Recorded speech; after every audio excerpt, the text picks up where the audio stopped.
আজকে আমি দেখাবো কাতলা মাছের মাথা দিয়ে মানকচু। আমি এবার গরম জল দিয়ে কারণ একটু বয়েল করে নেব।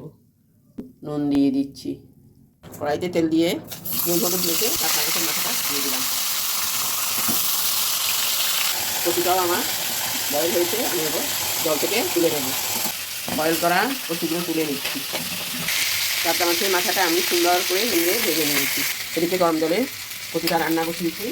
এবার একে একে সব মশলাগুলো, গুঁড়ো মশলাগুলো দিয়ে দিচ্ছি আর বয়েল হতে দেবো। কচুটা একদম সিদ্ধ হয়ে গেছে।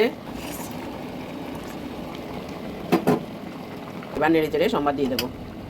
শুক নিয়েছি, এবার দিয়ে দিচ্ছি পেঁয়াজ কুচি। পেঁয়াজ দিয়ে দিলাম, আদা পেস্ট, পেঁয়াজ বাটা।